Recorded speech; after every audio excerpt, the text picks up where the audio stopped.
October 21st, 1805. The fate of Britain and the world is about to be decided. Off the coast of Spain, a colossal fleet of 33 French and Spanish warships sails with a single purpose: to smash the Royal Navy and clear the path for Napoleon Bonaparte to invade and conquer England. Standing against this armada is a smaller British fleet of just 27 ships. They are outnumbered. They are outgunned. By every rule of war, they should be fighting a desperate battle for survival. Yet by sunset, the Franco-Spanish fleet would be a shattered ruin. 22 of their ships would be captured or destroyed. 14,000 of their men would be killed, wounded, or taken prisoner. The British, they would not lose a single ship. This was not a battle. It was an annihilation. It was the execution of a plan so audacious, so utterly insane, that it left veteran captains speechless. This is the story of the day British naval genius crushed an empire at sea. The year is 1805. Napoleon Bonaparte is the master of Europe. From the fields of Italy to the plains of Austria, his armies have conquered all before them. Kings and emperors have bowed to his will. Only one nation continues to defy him. One stubborn island, protected by a sliver of water and a fleet of wooden warships, Great Britain. Napoleon hates this island with a burning passion. He calls it a nation of shopkeepers, and he has assembled a vast army on the coast of France, the Army of England, ready to cross the Channel and extinguish the British flame forever. But to do that, he first needs to control the sea. He needs to defeat the Royal Navy. For years, the British fleet has been a thorn in his side, blockading his ports, strangling his trade, and frustrating his ambitions. He orders his French and Spanish fleets to unite, to create a massive force that can overwhelm the British and, for just a few days, win control of the English Channel. That is all he needs. The man tasked with stopping this invasion is Vice-Admiral Horatio Nelson. Nelson is already a legend, a national hero.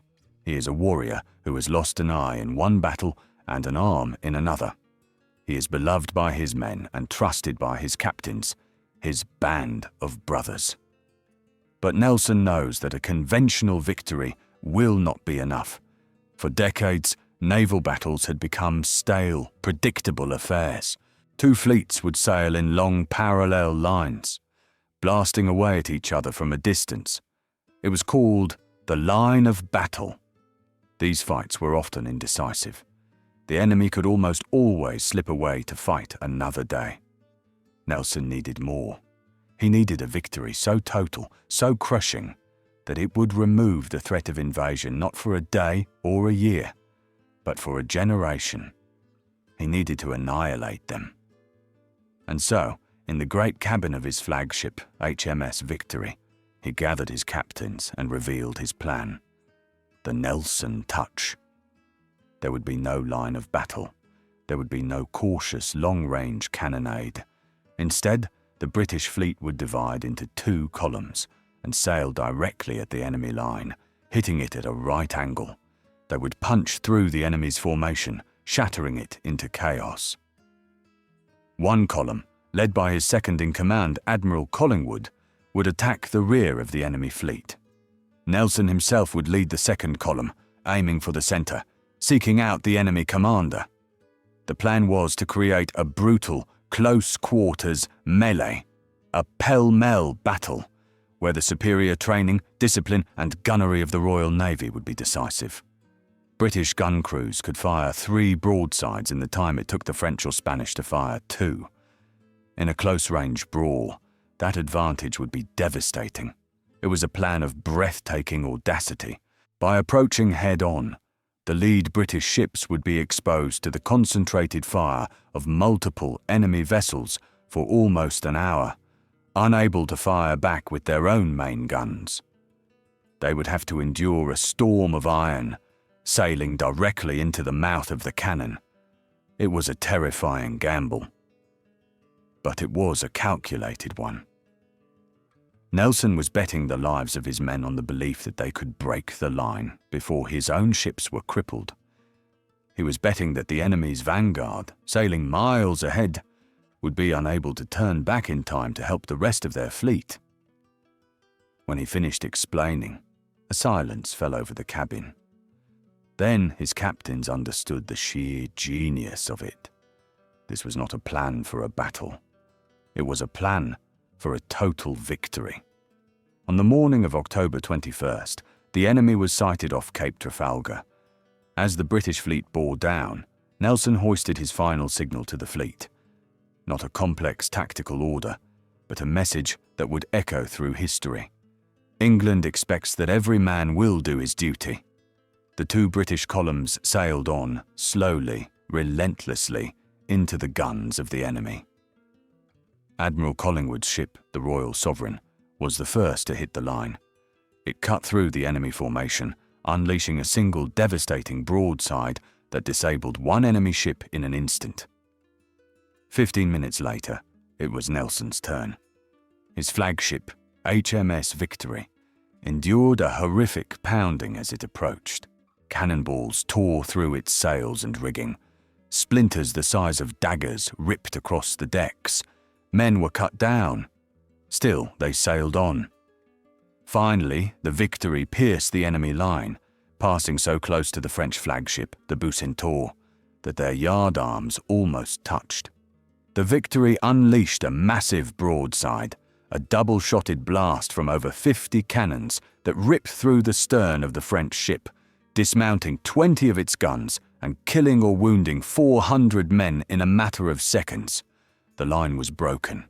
The battle Nelson wanted was joined.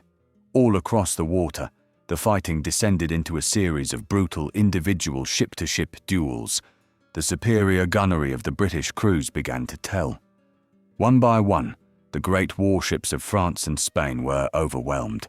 They were battered into submission, their masts shot away, their hulls riddled with holes, their decks running with blood. At the height of the battle, as he stood on the deck of the Victory, Nelson was struck by a musket ball fired from the rigging of a nearby French ship. He fell to the deck, mortally wounded.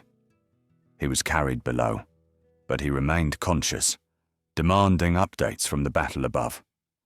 He lived just long enough to hear the news he craved. The battle was won. A great and total victory. His last words were, "Thank God I have done my duty." The Battle of Trafalgar was one of the most decisive victories in the history of naval warfare. It did not just save Britain from invasion in 1805. It shattered the naval power of France and Spain for good. Napoleon's dream of conquering Britain died that day. The victory ushered in a century of British dominance of the world's oceans, a period known as the Pax Britannica, the British peace. The Royal Navy became the global shield of British trade and the enforcer of its will. Trafalgar was more than just a battle. It became a cornerstone of the British identity. It was the ultimate expression of an island nation's defiance in the face of a continental tyrant. It was a story of courage, sacrifice, and the brilliant unconventional thinking of a leader who refused to play by the old rules. That spirit, the spirit of Trafalgar, the willingness to take a calculated risk and to trust in the skill and courage of your people, is a legacy that still resonates in Britain today. It is a reminder that when the stakes are highest, true genius does not follow the path. It creates a new one. If you believe that the spirit of indomitable heroes like Nelson is what forges history, then make sure to like this video, subscribe to the channel, and hit the notification bell. But now we ask you, was the Nelson touch the single greatest tactical gamble in the history of war? Let us know your thoughts in the comments below.